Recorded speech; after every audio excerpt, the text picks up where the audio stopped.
You're listening to the Two Tongues Podcast. And now your hosts, Kyle and Chris. Welcome back, one and all, to another episode of the Two Tongues Podcast. We're going to bring you a little opinion scholarship today on a little religion I have some fascination with called Zoroastrianism. We've talked about Zoroastrianism before, religion from ancient Persia primarily. A lot of interesting connections to Christianity and Judaism. Lots of reasons why it's interesting. We've talked about it before, a couple different episodes of the podcast. We've spoken about it. One of the episodes we did that we titled Before the Bible, there was a couple of them. One of them was about Zoroastrianism. We've it comes up. But lately, it's had some interest to me for a different reason. And I don't really know how to talk about this, so I'm just going to kind of tell you these disjointed things that brought this episode about. So you probably remember, if you're a consistent listener of the show, an episode that we did about another YouTube channel, a fellow named Asha Logos. He speaks a lot online about the legacy of a certain European lineage of people. They're called Indo-European, or more broadly Proto-Indo-European, and these people, they go back a long, long ways historically. And when we bring this topic up, usually the way it kind of unfolds is to talk about how many cultures across Europe and even the Middle East are related to each other through these Proto-Indo-European peoples. And we know that because of the languages that they speak and the myths that these people have and the overlap and similarity between them. And I've used this example before, but these people called themselves Arya or Aryan. And I don't, I hate to have to even comment on this, but when I bring up the word Aryan, people's minds go in all sorts of different directions, and I'm not talking about anything, related to Nazism or white supremacy or any of that stuff. This is just a historical category, okay? The Indo-European language group and the Indo-European culture that came with it has legacies from Ireland all the way to Tibet, and everywhere in between. And so I will say, when I bring this topic up, that the word Ireland comes from the word Aryan. And I will also say that the word Iran comes from the word Aryan. So that's just to say that these Indo-European people were extremely important historically. They conquered the world, essentially. I'm not saying they conquered the world militarily, although in some cases that's certainly true. We're going to be talking about the ancient Persians, and the Persian Empire was certainly one of those situations. But going way, way back into deep history, there seems to have been a people who came out of the steppe of Central Asia, maybe somewhere around the neighborhood of Ukraine, Russia, Kazakhstan, Azerbaijan, these sorts of areas. This tribe came from there and spread out all over the world. They introduced, obviously bumped into people who were living in these various places already, and in many cases they assimilated or they conquered or what have you. But we end up with this legacy of maybe you would call it the first European empire, certainly the most influential group in European history. I can't think of one that even rivals it on a grand historical scale. So that's one piece of it. One piece of it is trying to understand what it means to come from a Proto-Indo-European legacy. What does that mean, right? If I'm European, it probably means it has some impact on me. Unless I'm like living in Basque country or something and I don't have any relation to any of the people around me, I probably have some Indo-European heritage. And it's not just genetic, but linguistic and cultural and all these sorts of things. That's true, as far away as, again, I hate to even bring this up again, but I will because fuck it. When the Nazis were looking during the Second World War for the origins of kind of the pure Aryan race, one of the places they went was Nepal and Tibet. And that's going to be interesting because we're going to talk about Buddhism a little bit today, and it's also connected to these Indo-European people, which we'll get to. I'm putting the cart before the horse a little bit. So there's some component of this which is trying to, I don't know, man, attach my identity to this deep, deep historical legacy from these Proto-Indo-Europeans. And the other thing is, if this Zoroastrian religion, which we're going to be talking about today, comes from this Proto-Indo-European legacy, which it certainly does,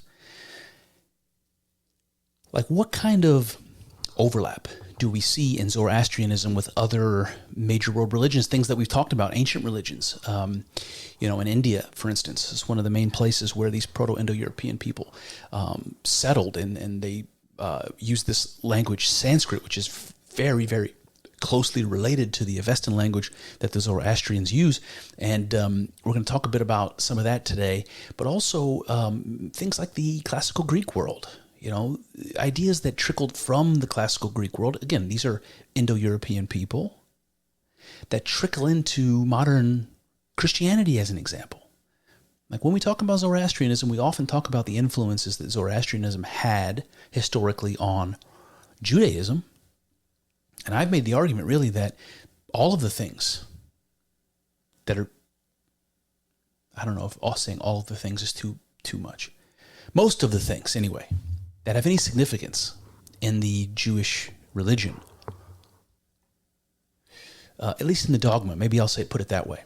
The idea of an afterlife consisting of a heaven and hell, the idea of a end of time, an Armageddon scenario, the destruction and rebirth of the world, the New Jerusalem, this idea of a cosmic battle between good and evil, the idea that human beings are sort of soldiers in that battle, trying to think of a phrase from childhood, from Sunday school, something about the armor of God and being Christian soldiers and that kind of thing. You get this idea of this human beings participating and acting righteously or evilly and sort of contributing to the ultimate fate of the universe. And this comes from Zoroastrianism, right? And so much of this comes from Zoroastrianism. So we see that really that Judaism would not be Judaism if it weren't for Zoroastrianism. We know this for lots of reasons. The Zoroastrian faith predates most of, if not all of, the Jewish scriptures. The Jews themselves were captive in Babylon, what was it, like 500 BC, something like that, right? So they were exposed to Zoroastrianism when it was the religion of the empire, when they were there as captives. And so they, absorbed it. They absorbed it. So I wonder how much of that is true with Christianity. I've been thinking that maybe the influence of Judaism on Christianity is not as significant as the influence of Zoroastrianism on Christianity. And so I guess what I'm saying is we have this religion that comes from the Semitic people in the Middle East that weren't related to these Proto-Indo-European people at all. These are the ancient Canaanites, right? The polytheistic Canaanites that worshipped Baal and Yahweh and all these things that became, as an offshoot, what would become Jewish monotheism. But is there any heritage from this Semitic religious tradition that connects to me as a European person in the modern world?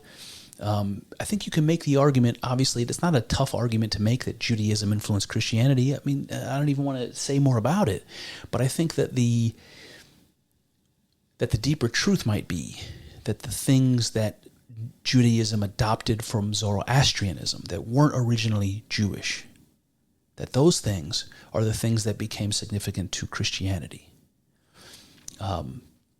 Another disjointed piece of this is that doctor, that academic, Amin Hillman, who I was introduced to through the Gnostic Informant podcast, and they were having all these sorts of conversations about how there's really no evidence that the Jewish scriptures, the Old Testament, the Tanakh, the Torah, there's no evidence that they were that they existed in the zeitgeist historically until the Christian era, right? It's like, that's weird. It's like making the argument that the Septuagint, that the original Greek copies or translations, or maybe originals of the Hebrew scriptures. Amin Hillman actually argues maybe the originals were Greek. That it's sort of an interesting thing, right? So if the original Jewish scriptures were Greek, that seems to make them more connected to this Indo-European tradition, and perhaps more connected to Zoroastrianism than the original Semitic religions that became Judaism. And I'm all over the place here, and I know that. I'm just trying to give you these disjointed thoughts that brought this episode together. I wonder, does this Jewish insistence on monotheism, we think about Judaism, we think about maybe the oldest form of monotheism. Today we're going to learn really Zoroastrianism was that original monotheism. So, but the insistence of Jews that there's only one God, does that come from Zoroastrianism? I think an argument can be made that it does.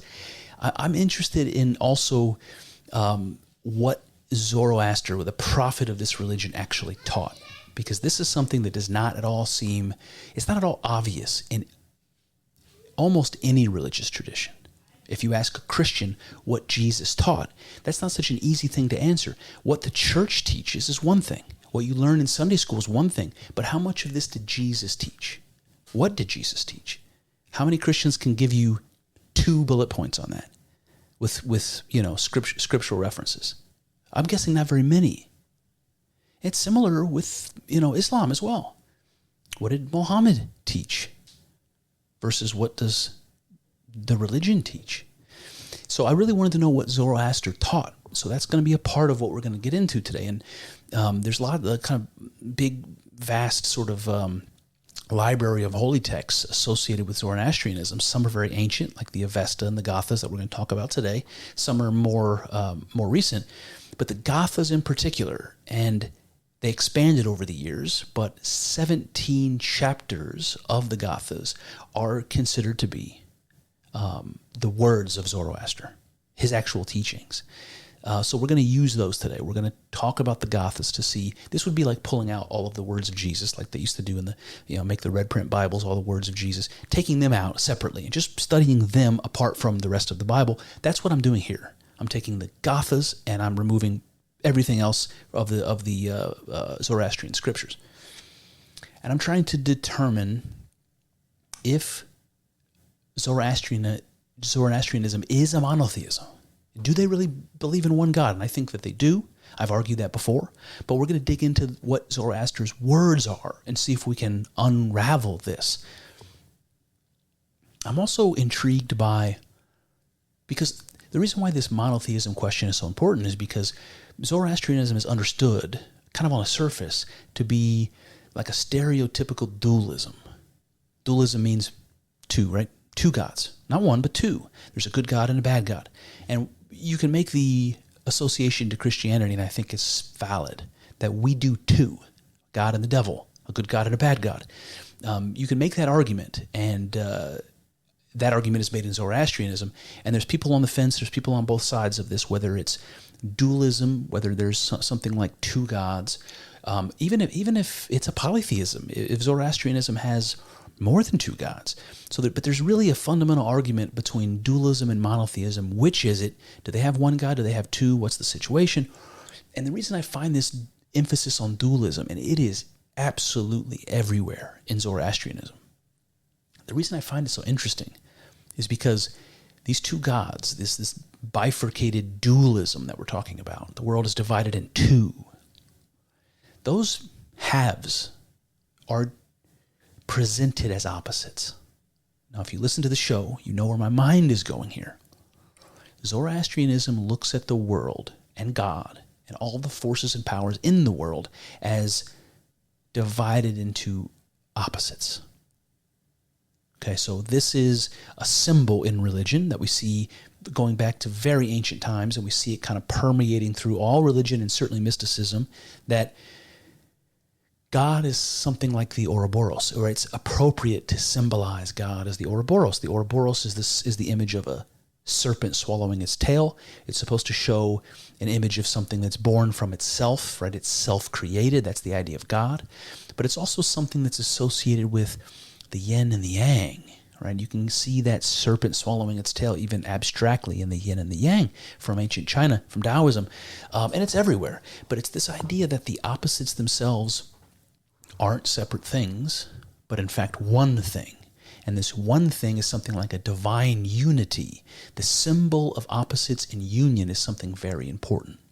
We see it literally everywhere in our religious systems, going back to the most ancient idea of Tiamat and Apsu is one thing from ancient Sumeria. It's just everywhere. So we see this in Zoroastrianism everywhere. And maybe more so in this religion than in any other. It's like right in your face everywhere. So I want to explore this idea of the overlap between Zoroastrianism and, modern Christianity, but also the connections that go back deeper than that to these Proto-Indo-European people, language, culture, ideas, and how Zoroastrianism impacts the way Christianity will unfold. This is particularly true with this concept in Christianity, kind of a very Greek concept in Christianity, because it's emphasized most in the Gospel of John, which is very Greek, this idea of the logos, right? So certain groups of Christians are more familiar with the idea of logos, but it's associated with Platonism, this idea of logos and nous, but logos is the word, the divine word that John says was there in the beginning. The Gospel of John opens up by saying, in the beginning was the Word, that's the logos. And the Word was God, and the Word was with God. So maybe you're familiar with this. But the idea of logos is connected to word and speech and mind. And Platonism, the word logos and the word nous is sort of like the abstract mind, the cosmic mind, the collective mind, the divine, the mind of God, really. So the idea of nous and logos are very connected, right? The words or the speech are something that flow from thoughts. They flow from the mind, so they're connected, and they're considered to be numinous and sacred in Platonism. And we see a lot of that in Judaism and Christianity as well. But there's this idea of logos very fundamental to Christianity, and it's actually surprisingly close to this Zoroastrian idea of Vohu Mana.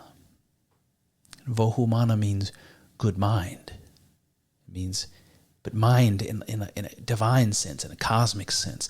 So Vohu Mana and logos are very closely connected. Not something that I expected to find when I was doing this research. And so I just wonder if Vohu Mana is this idea that comes particularly from Zoroastrianism, from this ancient Aryan Persian religion. And when we start digging into this, you're going to see some interesting stuff about what this ancient Proto-Indo-European religion must have been like.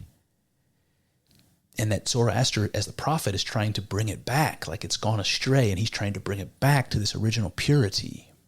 It's very interesting. So is the idea of the Christian idea of logos, does it have its origin in this Proto-Indo-European idea of Vohu Mana? Does it perhaps predate even Zoroastrianism and go back to, our most ancient common ancestors, All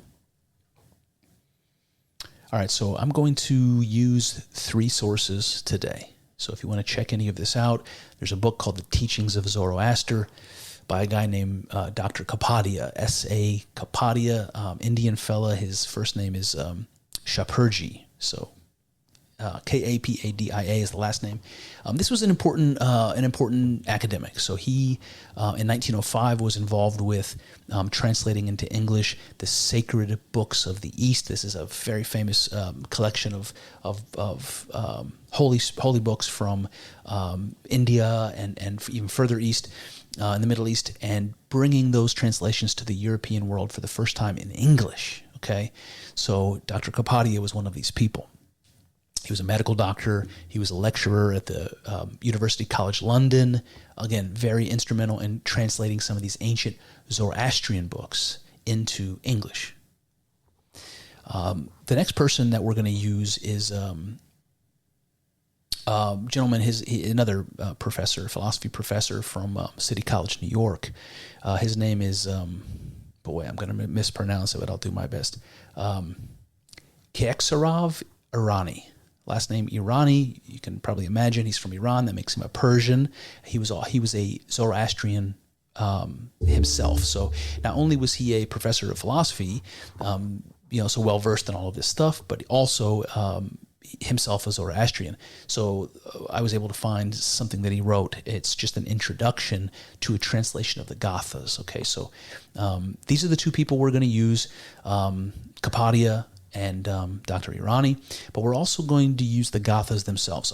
I want to be able to bring you the scriptures so that I'm going to pepper them in. I'm going to sprinkle them in for you as we go along. All right, so this is a lot of much ado here in the beginning. So before we can jump in, I want to give you a small vocabulary lesson because when we're dealing with this sort of thing, different cultures, different languages, some of this stuff gets lost. Some of this stuff is going to be confusing, as it was for me. So let me just tell you, there's a couple of words that are important to know from the Zoroastrian perspective. The first one is Ameshaspintas. Ameshaspintas are actually a name they use collectively for 7 angels. So they have angels in this religion. They have supernatural divine beings apart from God. So this is relevant to the question of, is Zoroastrianism a monotheism or dualism, or is it polytheism? What's going on? Because they accept the existence of supernatural beings, the Ameshaspintas. Now they are very much considered angels, and in the same sense as we imagine in Judeo-Christian perspective, they're considered to be messengers of God, they're considered to be numinous spiritual beings, but they're also considered to be manifestations of Ahura Mazda. Now, Ahura Mazda is the name the Zoroastrians use for God. So these angels are considered manifestations of God. So this is sort of a tricky distinction because we have angels in Christianity, right? And we still believe that we are a monotheistic religion. We just believe in one God.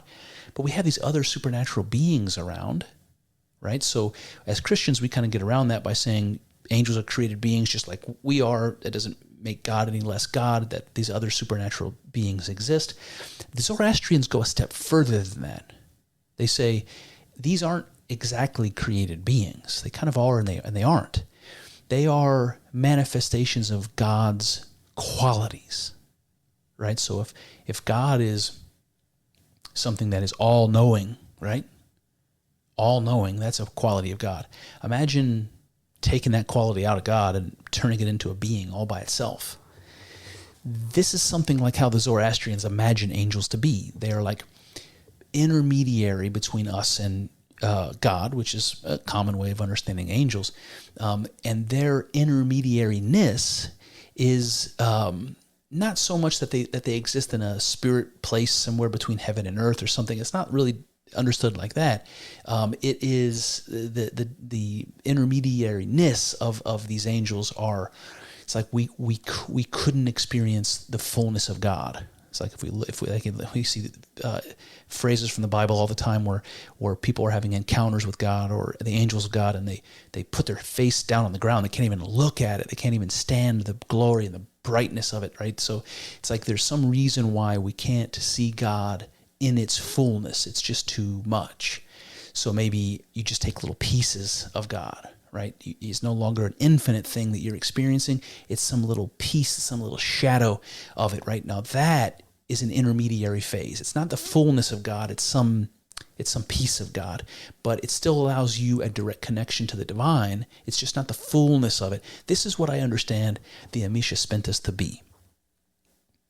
Now, one of the Ameshaspintas is important. We've spoken about him already. The angel's name is Vohu Mana. Okay, that means good thought, good mind, something like that. They also call Vohu Mana by a different name in the scriptures. I learned they call him Bahman. And they use that word Brahman when they're referring to Vohu Mana, not just as an angel, as one of the Amisha Spentas, but as the archangel and the closest thing to God. As a Christian, we might think of the Holy Spirit, we might think of Jesus himself as being the thing that's the closest to God, that sits on the throne next to him, that kind of thing. This is the idea of what Brahman is, or Vohu Mana. I bring this up because Brahman sounds an awful lot like Brahman. And Brahman is the name of the high god, maybe even the only god of the Hindus, certainly of the followers of the Upanishads and the type of Hinduism that I love. So there's again, the Hindus are Proto-Indo-European. They come from the same tradition as the Zoroastrians. So to see Brahman and it just being just so close to this word Brahman, I just wanted to point that out because it's going to become significant in a minute. Another word that comes up is Shrosha, and it means conscience. Okay, but Shrosha's got like a capital S, and it's imagined like a spirit or an angel. It's actually called the messenger of God, and this is what angelos means. This is what an angel is, a messenger of God. But the interesting thing about this, I think, is that the Zoroastrians relate this idea to our conscience, the voice of conscience, the thing in us that regulates our behavior, that lets us know if what we're doing is good or not. Okay, this is like the voice of God. It's a spirit whispering to you, right? Shrosha. And there are others. I mean, there's lots of things we've talked about before, like Shawshant as an example. This is a word they use that means something like Messiah, right? It's very much like a Messiah character, very much like a Christ character in their religion. So anyway, just understand that we're going to encounter Amisha Spentas. These are 7 angels that are really just manifestations of God, the most important of which, good mind, Vohu Mana, we're going to talk a lot about today. All right, that brings us to the beginning. Okay, so I'm just going to call this section Setting the Stage. I want to give you kind of a historical outline so you understand something of what's going on. This piece that I'm going to read to you is from Dr. Kapadia. And he opens up like this. He says, well, this is actually a phrase from one of the holy books, and I love it, but let me just start here. He says, I will now tell you the wise sayings of Mazda, the praises of Ahura, and the hymns of the good spirit, the sublime truth which I see rising out of these flames. Therefore hearken to the soul of nature. It says, so preached Zoroaster in one of his earliest sermons nearly 3,500 years ago. Right, so this is how Dr. Kapadia opens this up. Remember, this is from a book he published in 1905. If you take these 3,500 years, he says nearly 3,500 years ago, from 1905 backwards, you're going to find yourself around 1600 BC. So there's some people who believe Zoroaster goes back that far. Dr. Irani later on is going to say 1300 BC, and there's lots of confusion as to how old Zoroaster was as a historical person. It's kind of an interesting rabbit hole to dig into if you want, but at least 1600 BC when this was written. And I want you to see a couple things here. He says, I will tell you the wise sayings of Mazda, the praises of Ahura, and the hymns of the good spirit. And then he also says to hearken to the soul of nature. So you kind of see a little bit of a trinity happening here. I just want to kind of point out, Ahura Mazda is God.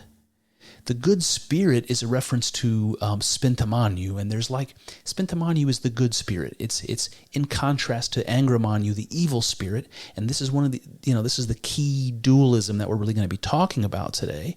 The Zoroastrians believe that the world and ourselves are sort of mediated by these two spirits, the good spirit and the bad spirit, God and the devil, something like that. That's a perfectly fair way of understanding it as far as I'm concerned.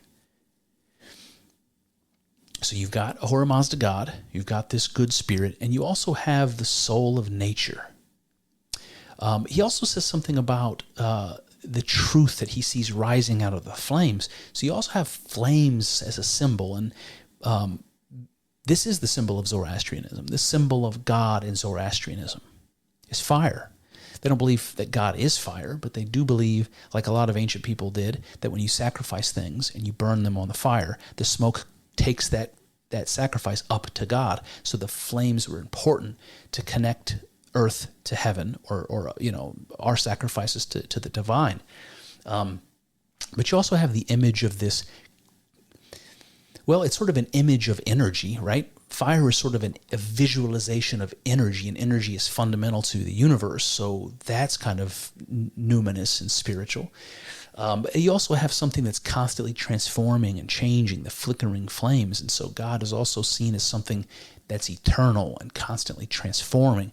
So you got all of this going on. And I just want to point out that there seems to be maybe a bit of a foreshadowing here of what will become the Trinity in Christianity, is to understand that God is sort of all of these things.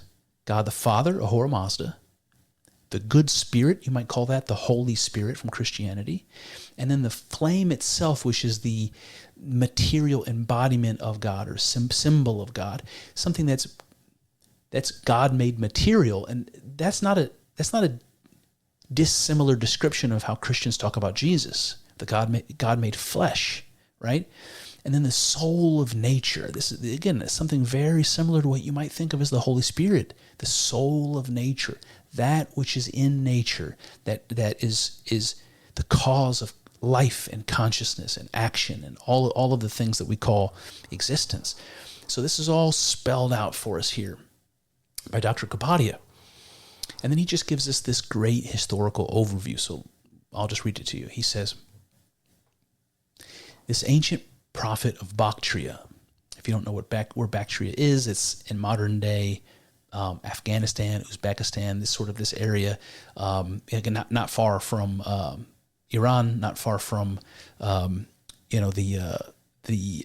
Central Asian steppe where these Proto-Indo-European people originally came from. So he says, this ancient prophet of Bactria derived his holy inspiration after 30 years of meditation on a secluded mountaintop.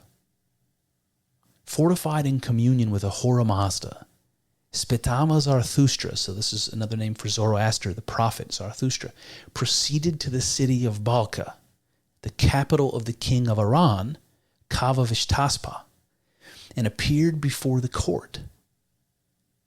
By persuasion, he proclaimed the mandate of Ahura in order to elevate the ancient faith of the Aryas to its lofty and intellectual purity of monotheism. Right? Okay, so Kapadia, right, he is saying that the prophet Zoroaster came to restore. He's a religious reformer. He come to restore the religion or the faith of the Aryas to its former glory, which he claims was monotheism. So this suggests that the Proto-Indo-European people were something like monotheists. And that goes back deep into antiquity, deeper certainly than Judaism, perhaps deeper than the Akhenaten version of monotheism that we see arising in ancient Egypt, perhaps older than any others.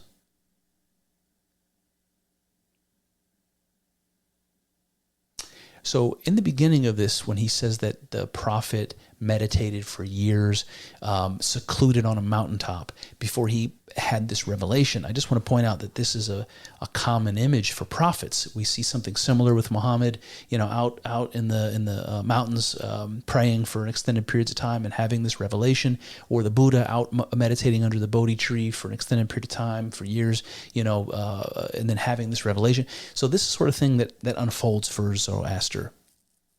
And when he comes down after having this revelation, the revelation is basically saying that there's only one God. Remember the ancient understanding of God. Remember the purity of this ancient Aryan monotheism. Now, if you think that it's unlikely, or that there's no evidence that the Indo-European people may have been monotheists, I want to point out that the Norse are another group of Indo-European people, the Vikings, right? And they have a polytheistic religion. They have a religion with all kinds of gods, Thor and Freya and Loki and all, on and on and on it goes. However, one of the names that they use for, I think it's Odin, is the All-Father. They call him the All-Father, as though he's the father of all the gods and everything else. He's the one God, the monotheistic God, and he's responsible for everything. So there's hints of this. It's not completely out of left field. And Zoroaster, again, 1600 BC, he's coming to the scene in, this sort of ancient Persian empire and saying, you guys are following the path of error, and you're taking everybody with you. We have to remember the original purity of our religion and our culture, going back, to the very depths of antiquity. All right, Dr. Kapadia goes on. He says, in the early days, homage was paid to the Supreme Being through symbols. The heavenly firmament, the orb of the sun, the moon, planets, and stars, the verdant earth, the swift-flowing river, the roaring sea, and the glorious fire. All these, in the days of the primitive Aryan religion, were believed to be so many manifestations of Almighty God. But things which were originally manifestations of God's good work became personified, assumed shapes of deities in the imagination, and came to be adored in lieu of the great architect of the world. It degenerated into polytheism.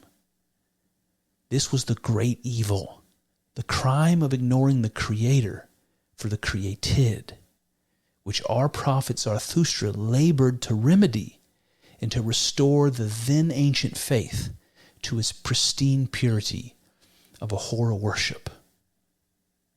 Right, so notice, he's saying that even at the time of Zoroaster, this Indo-European or Indo-Iranian religion that they were following was already very, very ancient. But it degenerated. It had become the worship of polytheism, of many gods. It had become something that allowed people to forget about the one God, about Ahura Mazda. And so Zoroaster's job is to bring that back. So I do want to say something about how this opens, where he says, in the earliest days, homage or worship of God. He calls him the Supreme Being, right? That's the monotheistic God.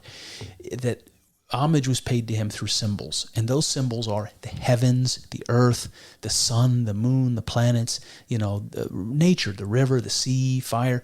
These are things that we see in the most ancient religious traditions being worshipped or being considered embodiments of spirits or spiritual entities. So we've talked about this before, but this is the idea of animism. Tribal people all throughout time, all over the world, wherever we know about it, had a religion like this. They believed the world was imbued by spirits, and those spirits were manifest in nature. They look up at the sun, the moon, the planets, the rivers, the seas, all of these things. These are revelations, embodiments, manifestations of the divine. Okay? And this is exactly what Zoroaster is saying. But notice the difference. He's saying, yes, we worshiped God through all of these symbols. And then we forgot that they were just symbols pointing to something else. Now we're worshiping the symbols and we've forgotten what they're pointing to. So what Zoroaster is doing is bringing that back. The great architect of the world, Ahura Mazda, God itself. All right, Kadapia says, this led to a schism among the Indo-Iranians. One branch of the ancient Aryas became Mazda-Yasnians, or monotheists, worshippers of Mazda. And the other remained staunch to the worship of material gods and were known as Deva-Yasnians, or polytheists, Deva worshippers. It doesn't sound very different from devil worshippers, and that's not far off from a Zoroastrian perspective. He says, inevitable war of faith resulted in the migration of the polytheistic branch to the fertile plains of India, where it took root and blossomed into the Brahmanism of the modern Hindus. Right? So this is where that hint I gave you about good mind, Vohu Mana in Zoroastrianism, also being called Brahmin, right? Because the people who were originally a unified group of Arya, one branch went to India and became worshippers of Brahman. The ones that stayed in Iran worshipped Mazda. The ones in Iran believed what the original purity of the Aryan religion was supposed to be, a recognition of one God, Ahura Mazda. The polytheists that went to India, on the other hand, remember, those were the ones that forgot what the symbols of nature were symbolizing, what they were pointing to. These people are worshiping the devas, and there's many of them. So they've forgotten the original purity of monotheism. Now, it is true, and I said before when I brought up the Upanishads, that Hinduism comes back around to this monotheism through the Upanishads. And so you see it come full circle, where Brahman becomes the one God, and everything is a manifestation of Brahman, even though Hinduism has more gods than you can count. And yet, to a certain group of Hindus, that's a monotheism. Isn't that interesting? All right, so now we have this picture of the Aryan tribes. By the time they reach, the Iranian plateau, they branch off. One group goes to India, becomes polytheists. One group stays in Iran and becomes monotheists, that becomes Zoroastrians, this restored purity of this ancient Aryan religion. And then Kadapia continues, he says, amongst the ancient Aryas, the word Deva signified God, from the Aryan root div, which means to shine. Right? This was an association of gods with the stars for sure, and the sun and the moon, the things that shine, but also a allusion to consciousness and attention, because consciousness is associated with the divine. It's associated with the spirit. And so the things that shine, right, those are the things that bring our attention, that bring our consciousness. So there's this connection between to shine, our consciousness, the heavens, and of course, God. So from this word div, not only do we get deva, which we see in Hinduism, we also get deus, right, in Latin, which means God. That's related to Zeus in Greek, which means the high God, or Taius in German, which means God. So you've got this word deva, which is associated with div, or the word that in English we would use divine, right? It has this connection to God. He says, and consequently, all those personified manifestations of nature, right, that these polytheistics were worshiping in India, the Zoroastrians called them devas. Now, to think about gods that are considered personifications of nature, my mind immediately goes to Greek mythology, and I think about the Titans. The Titans were the first wave of gods that were born, that were created. They were manifestations of these primordial forces of nature. The reason I think that that's interesting here, relevant here, is because even though the word deva means God, the Zoroastrians are using that word to mean something more like devil, right? They're using it to say, even though this word originally meant God, or the divine, that this other group of Aryans that believe that there is more than one God, that have forgotten about Ahura Mazda, all the gods they worship, which to the Zoroastrians are false, they're devas, right? And so these ancient Greek Titans, the reason why that rings true to me is because the Titans themselves were opposed to the Olympians, right? They were constantly fighting, right? It's called the Titanomachy, where they have this great battle where the Titans are trying to destroy the Olympian gods. These are devils, right? They're devils in that perspective. So in Zoroastrianism, you have, this degradation of these polytheistic gods, these personified gods of nature as devils, and you have the same thing in Greek mythology, which is again another branch of this Proto-Indo-European family. All right, Kapadia goes on. He says, Zoroaster perceived that the ancient monotheistic religion of the Aryas was degenerating into a state of image worship. Right? He had already taught the people the soul of nature. And so it became necessary that he should stamp out the so-called idol devas. So from that point forward, Zoroaster uses the word deva in the sense of evil or wicked spirits. And there's something interesting here, because in Hinduism, you have sort of two branches, two families of gods. You have the devas and the asuras. Just like in the Norse religion, another Indo-European religion, you have the, what do they call them? My memory's going to fail me. Two branches of gods. It's not coming to me. I'll just move along. But in this idea of deva and asuras, the word asura sounds a lot like Ahura, does it not? Ahura Mazda, the god of the Zoroastrians. So you kind of have this very strange swapping going on, where the word deva means God. The Zoroastrians use it to mean demons or devils or false gods. And the word asura they use as a legitimate god, right? Ahura Mazda. And in Hinduism, it's exactly opposite. The devas are the gods, and the asuras are the evil spirits. Very, very interesting, right? And you have this topsy-turvy, opposite sort of thing like I'm just describing. You're going to see it over and over and over again. This is going to be emphasizing this Ouroboros symbolism over and over and over. We're going to get into that more in a bit, but let me just push on here. Kapadia says, the Mazda worshippers remained on native soil, so they remained in the Iranian plateau, flourished for centuries, and built up an empire. Under the renowned warriors Cyrus and Darius of Persia, the flag of Zoroastrianism welded together untold millions who paid homage to the Persian court. Thus, through generations and generations, flourished Zoroastrianism, to be ultimately shattered by the Arabs of the Caliph Omar in AD 642. So that was the fate, right? That was the fate of Zoroastrianism.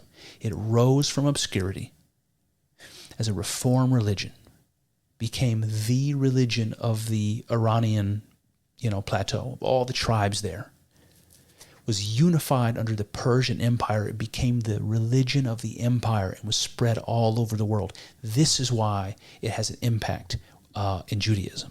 This is why it has an impact in Christianity, because the Persian Empire at one point conquered the known world and brought these ideas with them. And they flourished. A lot of people don't even know about Zoroastrianism, but it flourished as the world religion of its day until Islam comes along. And Caliph Omar sacks the empire and destroys not only Indo-European hegemony in the area and the Iranian hegemony in the area, but that's really the beginning of the end for Zoroastrianism as a world religion. And today, so you know, there's very few left. There's some that live in places like the U.S. and Australia, but the only real significant population today is in India, right? Isn't that interesting? Right? So the Zoroastrians kicked out their brethren that were believing, false gods, pushes them out into India. And when the shit hits the fan and the Muslims are destroying Zoroastrianism, from its height, the only place that they can go where they're accepted is the same brothers that they pushed off into India. They're like, yeah, we'll welcome you. And that's where they exist to this day. They call them Parsis now. All right, so that's a pretty good historical picture. Now that brings me to the next section, which I'm going to call the Gathas, the words of the prophet. And this is where I really want to look at the holy text from Zoroastrianism, specifically the ones that are believed to be the words of Zoroaster himself, so we can get an idea of his teachings and that sort of thing. So I want to give you a bit from Dr. Irani, and then I'll start peppering in the actual Gathas for you. So Dr. Irani, he says this: the Gathas are the hymns composed by Zarathustra the prophet, who lived around 1300 BC. A small book containing only 6,000 words and about 17 chapters. Its contents form what came to be called the religion of good conscience. All right, so we talked about the Shirosha earlier, the spirit of conscience, your conscience, the thing that tells you, right from wrong, that exists within you somehow. They believe this to be like a guardian spirit. The religion of good conscience. Dr. Irani says, Zarathustra conceives the world as a theater of conflict between two diametrically opposed moral spirits. They stand for mental attitudes in the psychological domain and also opposing moral vectors in all of creation. They are the spirit of goodness, spintamanu, and the spirit of evil, angaramanu. Zarathustra's theology is always projected with a moral dimension. Remember, really the important thing is here to destroy evil. It's not good. We know it's not good. That's why we came up with the name evil for it. It would be better if it didn't exist, and if we could demolish it and get rid of all the evil things, wouldn't that be all the better? This is what Zoroastrianism teaches, that we, as human beings, are specifically placed to wage this war between the spirit of good and the spirit of evil. And we can decide which team we want to be on. Okay? Now, I want to focus in on the beginning part of this because he says that these spirits, the good spirit, the bad spirit, God and the devil, if you want to call them that, they stand for two things. He says they stand for mental attitudes in the psychological domain, but they also stand for opposing moral vectors in creation. So what that means is that there are things that are psychological, spiritual, that are associated with the spirit of good and evil.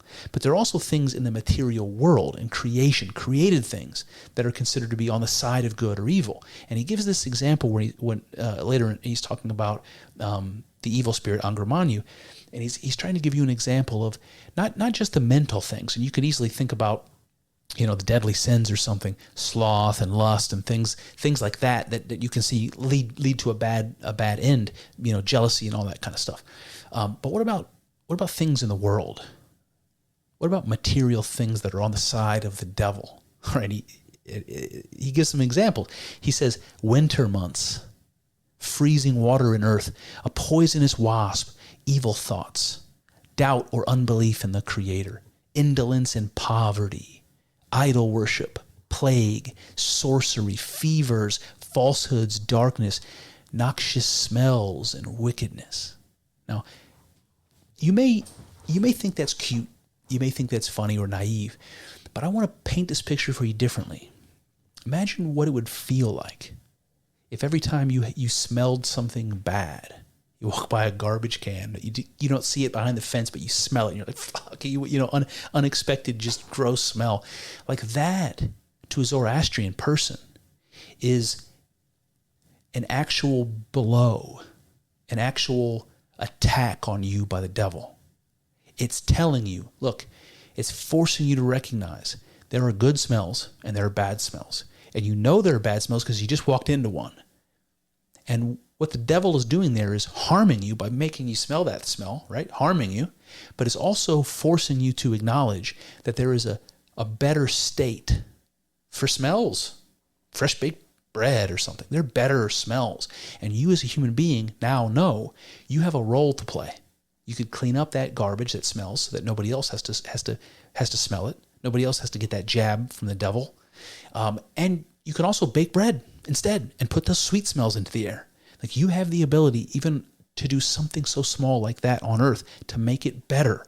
There's another point on the side of the good guys, right? Another victory of the good spirit over the evil one. Something as simple as a bad smell, or you're stung by a bee, or you're bit by a snake, or something like that. These are all examples in your life, in your day-to-day, not some abstract spiritual thing, spiritual warfare, nothing like that. I mean, that too, really, but this is showing you something in the here and now, in the material world that corresponds to the evil spirit. And so there are things like that. And the spirit itself is both spirit and material. And I think that's important. It gives you one of these Ouroboros symbols that we're going to keep running into. These things are both spiritual and material. Well, isn't spirit and matter opposites? So how can they be one thing? This is a symbol of the Ouroboros again. Opposites in union. This original symbol of God. Okay? All right, now I want to give you a verse from the Gathas. Remember, this is the words of the prophet Zoroaster himself. And it says, O Ahura Mazda, teach me how this world first came into being. Those two spirits who are twins heard each other. When these two spirits first met together, they created life and destruction. This cycle will continue. Angramanyu is of the worst mind, and Spintamanyu is of the best. All right, so here's the scripture describing these two spirits, the good and the bad. He calls them twins. And the reason this is so important is because the word for twins is yama. In Sanskrit, this ancient, Indo-European language, yama means twins, but literally it means to unite. And again, we have this reminiscence of this Ouroboros idea. It's not just the good spirit and the bad spirit. Remember, they're twins, and so they're united somehow, right? This is the Ouroboros, opposites in union, right? And they're yama, they're twins. And we see this in other Indo-European cultures. This yama character gets translated in the Norse religion as Ymir, as the primordial frost giant. And in ancient Rome, Yemis or Remus, from the twins that founded ancient Rome, Remus and Romulus. And so again, there's a connection here between spirit and mind, just like we saw earlier. And that's important because this idea of mind and logos, we're going to see Vohu Mana, good mind, and logos. This is something that I want to focus on. We will here in just a moment. I want to continue with Dr. Irani for a second. He says, thus we comprehend the world as a divine creation, contaminated by evil, but capable of being perfected. Human action can promote good and reject evil, leading to its ultimate banishment from the world. From this follows the way of life and Zarathustra's theology. According to it, each human being possesses good mind, Vohu Mana, a divine creation. The good mind enables us to grasp Asha, which is another name of one of those, Amisha Spenta is one of those angels, but it means truth or the ideal, right? So he says, good mind enables us to grasp Asha, the ideal, right? How the world could be if it weren't contaminated by evil, the ideal. He says it enables us to see the world and how it deviates from this ideal state. This form of moral awareness is what's termed good thought. From good thought, one is inspired to do the right thing, to right the wrong, to perfect the state of imperfection. When the appropriate course of action is articulated, it is called good word. So I'm talking about Vohu Mana, good mind, and good thought, and good word. Why am I doing that? I'm emphasizing that because this is really the credo for Zoroastrianism. And it's sort of, I don't know if there's an equivalent in Christianity exactly. But in any case, it's Humata Hukta Havarsta in the Avestan language. It means good thoughts, good words, and good deeds. It's like if you want to be a Zoroastrian, if you remember nothing else, you can remember this. Humata Hukta Havarsta. Good thoughts, good words, good deeds. That's the gist of it. This is what Zoroaster is teaching is our moral responsibility. Good thoughts has to do with this thing in us, Vohu Mana. And he says in much. He says, each human being possesses Vohu Mana, a divine creation. So something divine in us, the good mind, that's in us. And this reminds me of the Christian idea or the Jewish idea of the Ruach Adonai, the breath of God that's breathed into Adam in the creation. But the Ruach Adonai is identical to what John identifies as the Logos, right? In the book of Genesis, when the breath of God is present during the creation of the world, it's said that the Spirit of God, the Ruach Adonai, is there on the surface of the waters, of the primordial waters. God is in the creation when it happens.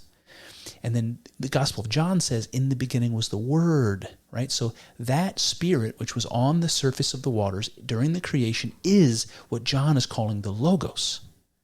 That divine thing that's in you, that connects you with God, the Logos. That's something that is, again, associated with our consciousness, with our mind, with our ability to speak, right? The Logos, the Word. The thing that's associated with our life, the thing that makes us alive, the thing in us, the divine thing in us, right? This is how I first connected the Zoroastrian idea of good mind, Vohu Mana, to the Christian idea of the Logos. And interestingly, he said, it's that thing in us, Vohu Mana, that allows us to grasp Asha, that allows us to grasp the ideal, what the world could be. And then we have a responsibility to then make it what it could be. So there's like a moral component to this good mind. It allows us to detect when things are off the path, when things are wrong, when evil has contaminated. It allows us to see it the way that Zoroaster saw the religion he was born into as being corrupted and needed to be repaired. Okay? Okay. That brings me to the next section, which I'm going to call monotheism, Ouroboros dualism, or polytheism. It's really, the question is Zoroastrianism monotheism? Like Dr. Kapadia and Dr. Irani both have said so. Like, that's one of the first things that they say. They want the reader who knows nothing about Zoroastrianism, who's trying to learn about it, to understand first and foremost, this is a religion that worships one God. And this is the restoration of this original Aryan religion, this deep, ancient Aryan religion. But because everything is in twos, you have this dualism, this, God and the devil dynamic, Ahriman and Ahura Mazda, or Angra Mainyu, Spenta Mainyu, or, Druj and Asha. We'll get to a lot of this, and you'll see it's always like this. Everything represented as the union of opposites. Does that mean it's a dualism and not a monotheism? Or is it even a polytheism? Is it even a religion that worships all kinds of gods? Honestly, I want to answer this question. And the best way to do that, I think, is to lean on the Zoroastrians themselves. So we're going to allow Dr. Kapadia to do some more talking, but we're also going to allow the prophet himself to do some talking. We're going to look at the Gathas and how they pertain to the nature of God. So here we go. Dr. Kapadia says, the good and the evil spirit is not to be confused with the idea of dualism. The evil spirit is not endowed with any of the attributes of the Almighty. Neither is he placed in a position or made to rival God. So what Dr. Kapadia is telling us here is that the evil spirit is just a spirit. It's not God. Right? It's not even a rival to God. God is ultimately going to win. He's ultimately more powerful. He's higher up on the hierarchy. This evil spirit exists, but it's not God. It's not co-equal with God. And, as a Christian understands this, we think of the same thing when we think about the devil as a fallen angel and an angel being something lesser than God, right? So it's, we kind of understand what he's trying to say here. But this is an argument to say, look, even though we recognize these other spiritual things, or we make divisions between them, that doesn't mean that they're gods in and of themselves. And fair enough. He gives us evidence for how Ahura Mazda, God, is different from this evil spirit. He says, Ahura Mazda, through omniscience, knew that Ahriman, this is the same as Angra Mainyu, this is the evil spirit, the devil. So God, through omniscience, knew the devil exists. The evil spirit was not aware of the existence of Ahura Mazda. Right, so this is talking about the creation story. and that in the beginning, before the evil spirit and the good spirit ever encountered each other, the good spirit knew already that the evil spirit existed, right? So he clearly is omniscient, knows everything. The evil spirit didn't know that God existed, so he is not omniscient and therefore not God. You see the argument that he's trying to make. Then he says, Ahura Mazda sets the vault into which the evil spirit fled. So this is like the devil wouldn't have been able to.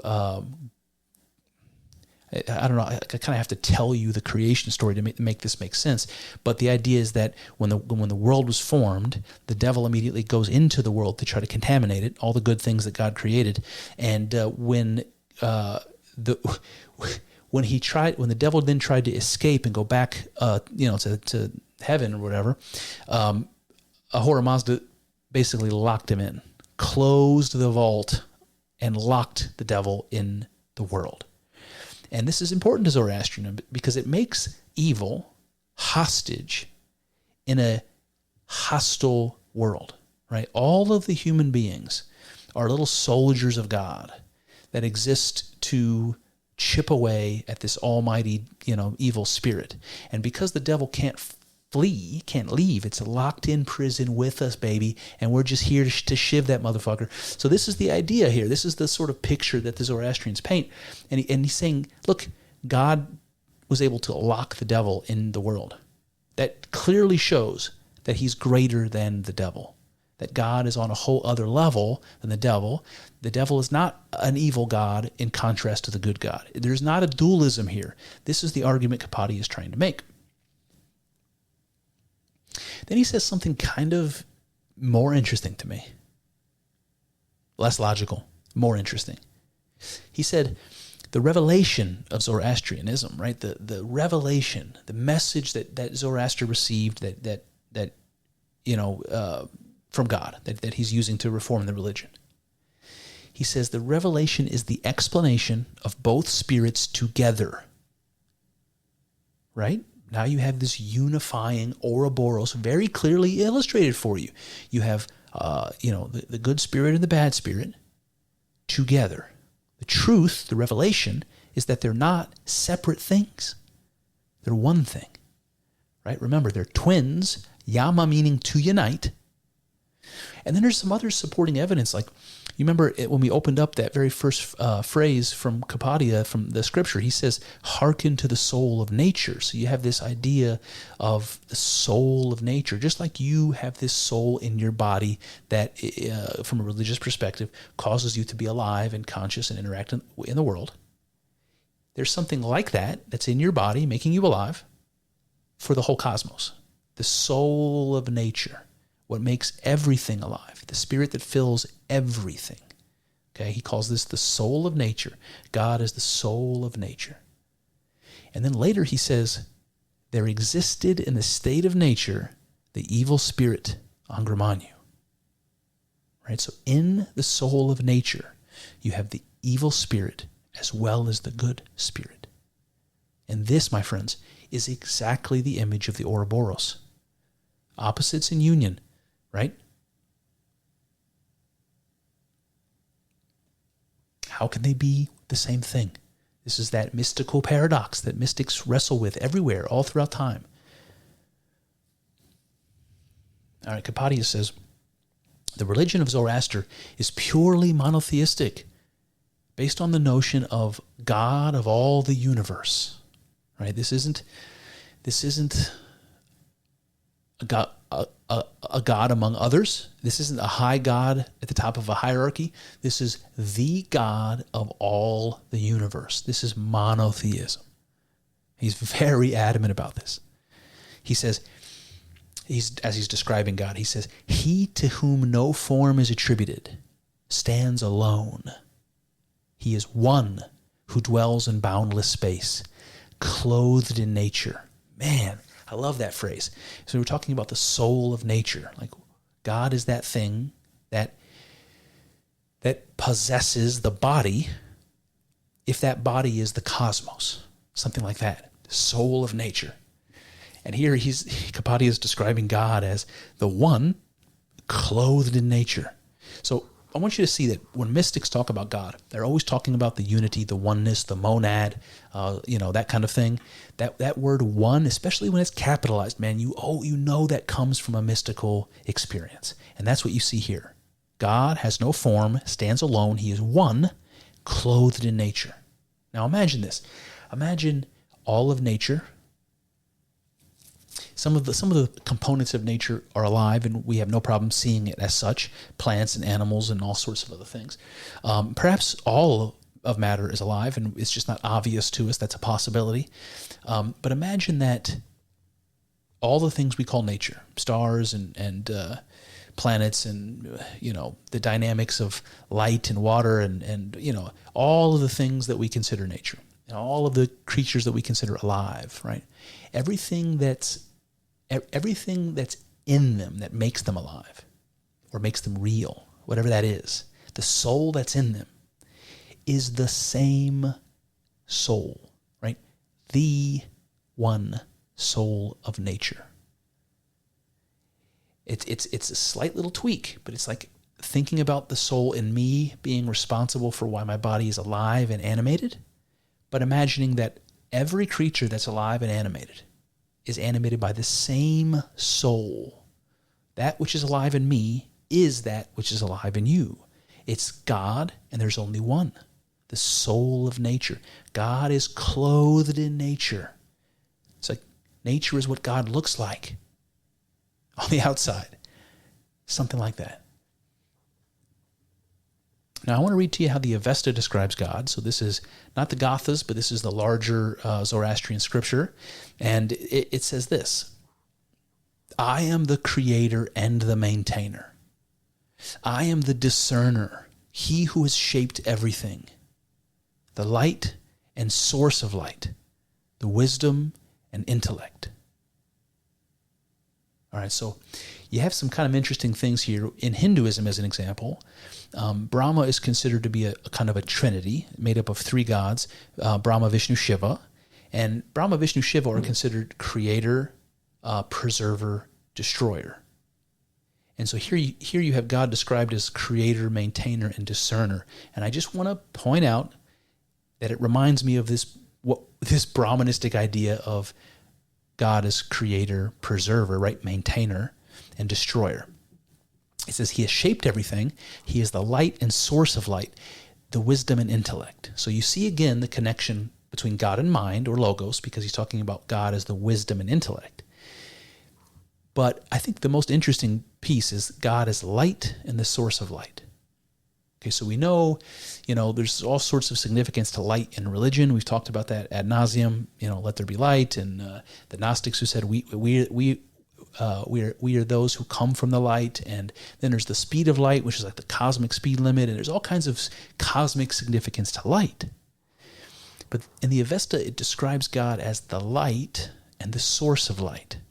Of course, the biblical phrase, I am the way, the truth, and the life, I am the light of men, all of these sorts of things come to my mind. But the light and the source of light, to me, says something profound. The light is something that exists in the material world. The source of light is where that light came from. Not in the material world, where it originates. Once there was no light, now there is light. Where did it come from? It came from this numinous place. It came from the nothingness, right? It came from the void. There's some numinosity around this idea. Light and the source of light, to me, sounds like matter and spirit. So I am the material world, and I am the source of the material world. It's saying something like this. And again, you have these opposites, creator and creation. You have this union of opposites in this Ouroboros symbolism. I am the light and the source of the light. How can you be both? How can you be creator and creation, right? And again, don't forget the wisdom and the intellect. So you can see this thread that connects God and the good mind, Vohu Mana, with this logos, the wisdom and the intellect. All right, so while we're trying to answer this question about whether Zoroaster was a monotheist or dualist or what have you, Kapadi is going to tell us something about the Amisha Spentas, and he puts it like this. He says, he's talking about God here. He says, he is in possession of all good things. Good mind, that's Vohu Mana, immortality, health, the highest truth, that's Asha, remember, devotion and piety, it's Aramati, and abundance of every earthly good. Okay, and these all have different names in the Avestan language, and I'll just kind of go through them. These are all the good things, right, that God possesses. These are something that belong to God. These are the angels, those 7 angels, those Amishaspentas we were talking about. So the first one on the list is Asha, which again is that ideal form. It describes how the world ought to be in its ideal form. Consequently, the intention to actualize it, to make the world as it should be, is considered the highest form of righteousness and your moral obligation as a human being. So there's Asha. Then you have Vohu Mana. We talked about the good mind. It's talked about by Dr. Irani as the mental capacity to comprehend Asha, which is, remember, the disparity between the ideal and the real. He calls it the instrument of moral cognition, the ability to see how the world could be if it wasn't infected by evil. It's some instruction for me to bring that world about, to do whatever I have to do to fight with evil, to bring about that ideal world. And being able to see the ideal world, right? That's something that is a mental capacity. I see the false, deteriorated state of things, and something in me sees what it could be. Okay, this is like the spirit of conscience again. Okay, then there's Armadi. We already talked about. It's considered like the holy attitude. Dr. Irani says it's like a concern for the good. It's also called right-mindedness, but it's the desire to bring about that good thing that you see, that Asha, that truth. But again, remember, these are considered to be angels. Angels, but also qualities or attributes of God. And then there's Kshathra, which is the ideal dominion. It has to do with the ideal social structure in the human world. Then there's Harut-Vatat, which is the state of physical and spiritual perfection on earth. And then there's Amaritat, which is the state of immortal bliss. So all of these 7 characters I just described to you are seen to be angels separate from God, but also to be simply manifestations of God, not really distinct from God. And so the question is, if these 7 angels exist alongside God, does that make Zoroastrian monotheist, polytheist, dualist, right? What do you think? Now, I couldn't help when I was reading about these 7 angels. And I'm hearing things like good thought, good mind, right-mindedness. I'm hearing these words. I can't help but think about Buddhism over and over and over again. And then it dawns on me that Buddhism has a Sanskrit origin. Right? It comes from ancient India. The Buddha himself was a Hindu, right? So there's a connection here. All the way to the east. Remember, I talked about the Nazis going all the way to Tibet and Nepal, looking for the origin of the pure Aryan people and all that stuff. So if we go to the east, if we go to the Buddhist, we encounter something called the Eightfold Path, the Noble Eightfold Path. This is the Buddhist spiritual prescription. It's the path to enlightenment, and it requires exercising certain behaviors. The Buddhists call it right view. Sounds a little bit like good mind, doesn't it?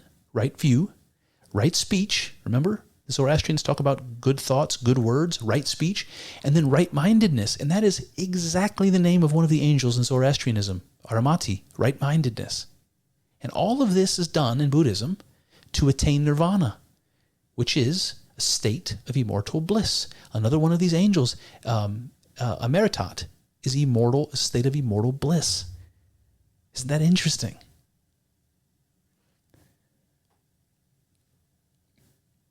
All right, so the word Amishaspentas, it means bountiful immortals. That's what it literally means. These are angels. They're seen as, according to Dr. Irani, they're seen as essences. They're aspects of Ahura Mazda through which he is known. right? They're how God is known. That's how they're sort of intermediary. It's not possible to know God directly, so you have to know him indirectly, and you do that through his manifestations of his qualities. That is the Amisha Spentas. Dr. Irani says, Ahura Mazda establishes their independent existence in the ideal realm. So it's almost like they do exist apart from him somehow spiritually. And it says sometimes they are personified and venerated, like separately from Ahura Mazda. It's like you pray to good mind. You pray to Asha, right? And it says sometimes Ahura Mazda is characterized as their father. So the question is, which is it? Okay, now a Christian is going to maybe be a little bit more sympathetic to this idea because we consider Jesus to be God, and of course also God to be Jesus' father. So that makes some sense how these angels, right? God is considered to be their father, but also somehow identical with them. So you see some of that. So in order to answer the question, which is it? Are these angels just Ahura Mazda? Are they separate divinities? Did Ahura Mazda give birth to them somehow as their father? Like, what's going on here? So let's go to the words of Zoroaster. Let's go back to the Gathas, and I'll give you a couple of these verses that'll kind of paint the picture for you. The first one says, O thou who art the most beneficent, Ahura Mazda, and thou who art Aramati, and thou who art Asha, O thou Vohu Mana and Katra, hearken my prayer. So Zoroaster is praying to God, but you notice what he's saying. I'm praying to Ahura Mazda, who is Aramati, who is Asha, who is Vohu Mana. It's very clear, right? He's saying, I'm praying to God who is identical to these Amisha Spentas. And then similarly, he says, O Ahura Mazda, in one abode together with Asha and Vohu Mana, right? It's like the place where God is. He's there with the Amisha Spentas. They're close to him. The highest heaven, you know? The Gathas also say, Ahura Mazda doth give unto us happiness and immortality through Spintamanu. Right? God is giving you immortality through Spintamanu, the good spirit. Right? So Spintamanu is doing the work of God. It's one of these intermediaries, right? Just like we were describing earlier. But it's carrying out the will of God. It's like something partially disconnected from God that needs to be disconnected from God in order to do his will. But it's ultimately Ahura Mazda. And then to send this message home, the Gathas also say, you holy immortals, right? So he's directing this to the Amisha Spentas. He's calling them the holy immortals. You holy immortals, all of one will. Did you hear that? All of one will. So these 7 angels, supposed to be, separate, distinct, all this sort of thing, they only have one will. Well, what that tells you is they're really only one thing. They're being directed by one thing. They're unified in God, Ahura Mazda. So the existence of these Amisha Spentas doesn't sound at all like it makes a polytheism here. It's a way of talking about God and a way of explaining this intermediary, this distance between the divine and the material. All right, that brings me to my last section before my conclusion. I'm going to call this one Logos, Nous, and Vohu Mana. So we're just going to kind of look at this connection between the Christian idea of Logos and the Zoroastrian idea of Vohu Mana. I'm going to start with Dr. Kapadia again, who says, Zoroaster's moral philosophy deals with 2 attributes inherent in man, the good mind and the evil mind. These 2 are termed Vohu Mana, the good mind, and Akamana, the evil mind. Zoroaster has summed up the whole of his moral philosophy in 3 expressive words: Humata, good thoughts; Hukta, good words; and Avarshta, good deeds. The way to heaven is laid through these three mystic avenues. First of all, I love that he's referring to them as mystic, like thinking and speaking and acting, to think about your self intimately in that way as mystical. Like your thoughts are mystical, your words are mystical, your deeds are mystical. I think there's something deeply true about that. But what I do want to focus on here is this emphasis on the good mind. Even the evil mind, there's still mind in this, right? The emphasis on mind here is very interesting to me, because mind is where the thoughts begin, and the thoughts are what lead to the actions. This is how good thoughts and words and deeds are connected. And this all has to do with logos. It all has to do with mind, essentially. We've spoken already about the Gospel of John, but if we're talking about how the logos or the word is depicted biblically, we have not only this idea of the word, in the beginning was the word that we get from John, but we also have Adam in the Garden of Eden, who's naming the animals, if you remember. And something about his words, something about naming the animals is actually completing their creation, right? So he's doing something God-like. He's participating with God in the creation of animals by giving them a name, by speaking the name. And to send that home, if you remember a few chapters before Adam is created, or a few verses before, when the world is being created, God speaks them into existence, right? Through his words.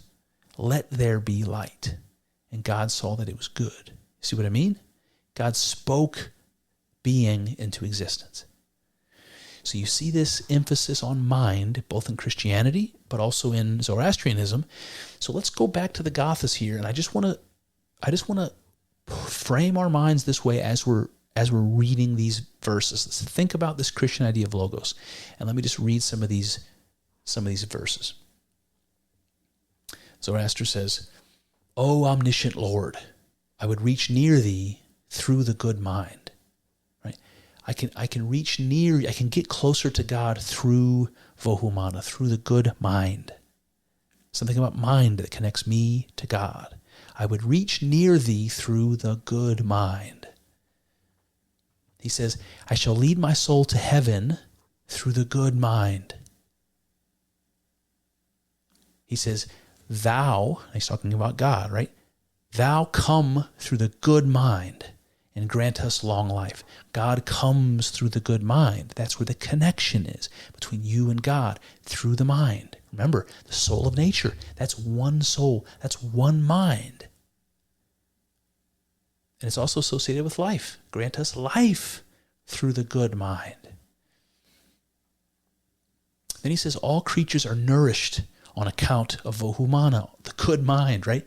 Life comes from the good mind. And then life is sustained by the good mind. And he says, ever since I have held thee, O Ahura Mazda, in my eye, I have regarded thee as the first of all, as the father of Vohu Mana. And so now you have this idea of, Vohu Mana being the son or something of God, which is interesting, right? It's this connection there with Christianity. You also have this kind of intriguing statement where he says, ever since I held thee in my eye, right? Ever since I saw God. And so I think this is showing Zoroaster's own mystical experience when he's up on that mountain meditating for 30 years and he has this revelation, whatever that was, right? Zoroaster beheld Ahura Mazda with his eye.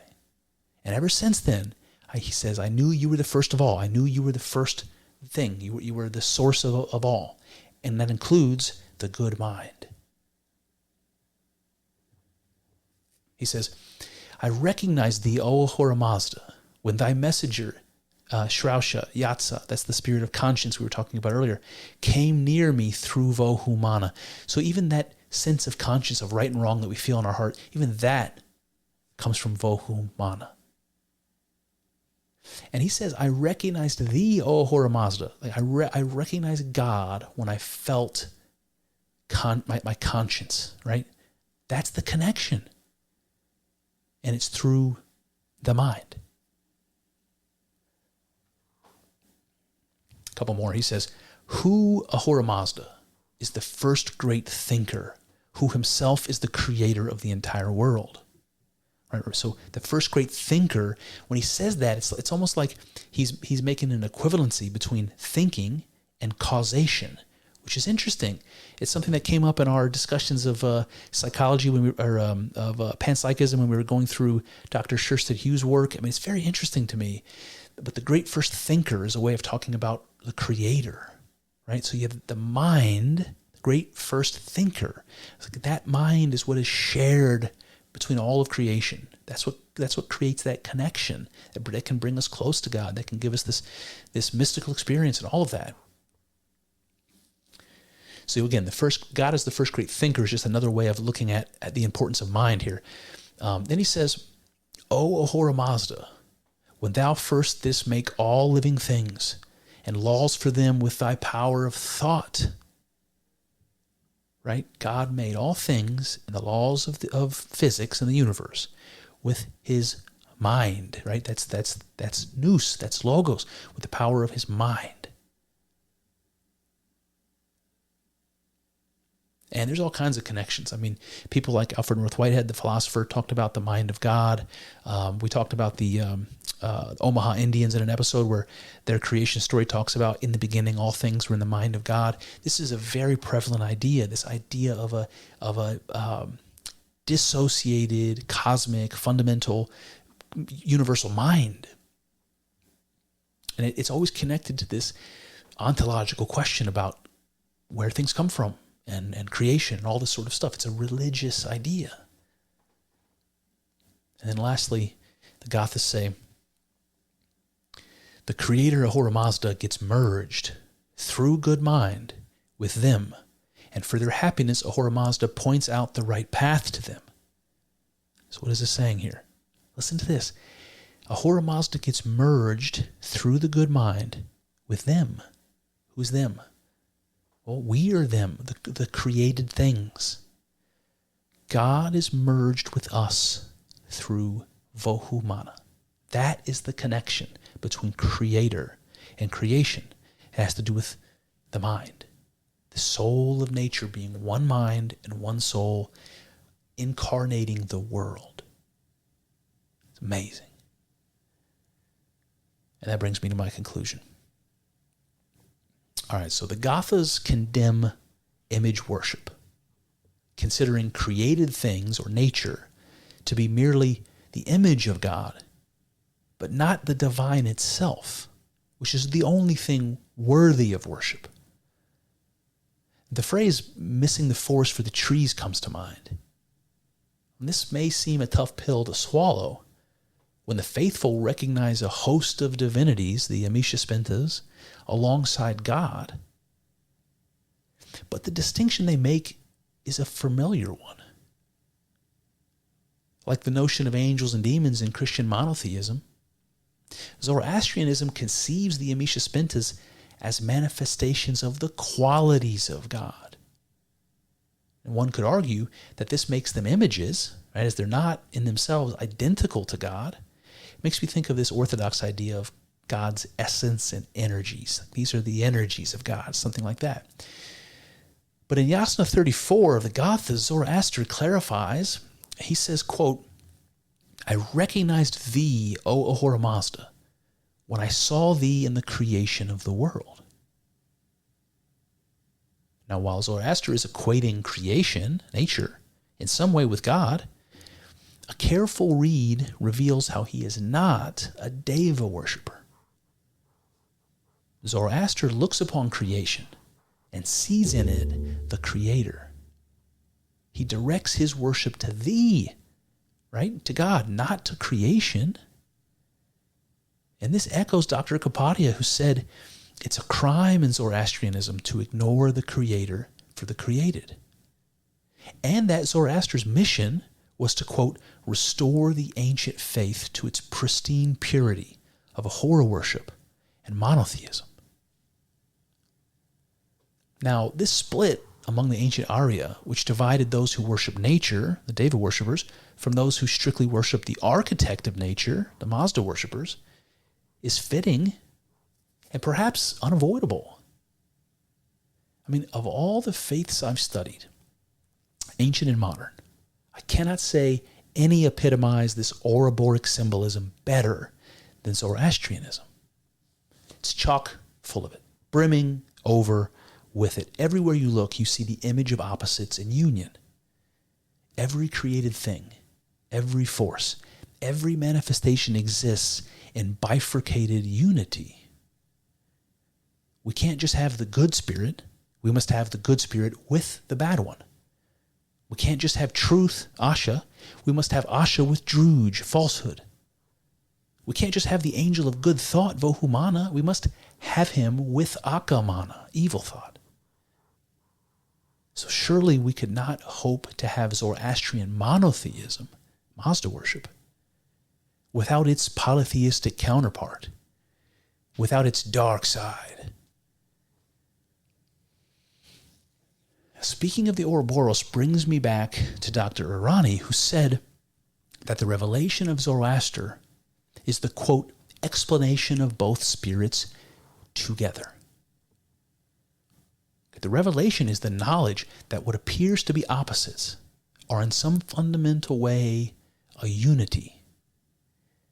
Even the spirits Spintamanu and Angramanu, God and the devil, are called twins from the Sanskrit word yama, meaning to unite.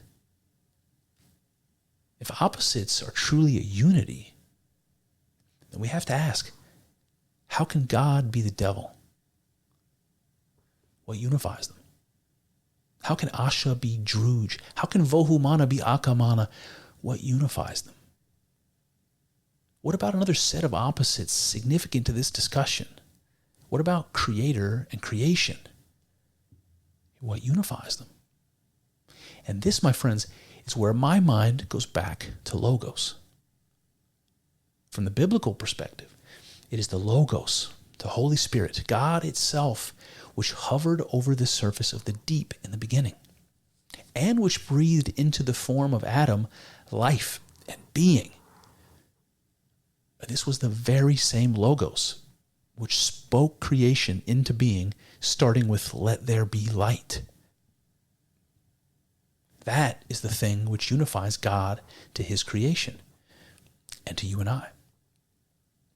The order-giving, life-giving Logos of the Bible is associated with mind and speech, just as we see in Zoroastrianism with Vohu Mana. To the Zoroastrians, it is through Vohu Mana that life is granted. And through Vohu Mana, the Gathas say, quote, the creator Ahura Mazda gets merged with them. To be merged with God, the ultimate unity. Right?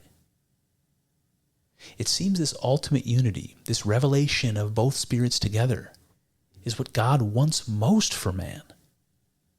As Kabbadia tells us, quote, the one wish which Ahura Mazda has as regards men is that ye shall fully understand me, for everyone who fully understands me comes after me. And Kabbadia was quoting the Avesta there, that scripture, ye shall fully understand me. This is what God wants, for us to fully understand him. And what is that full understanding, I wonder? What can we possibly know of an infinite God? What is the revelation of both spirits together?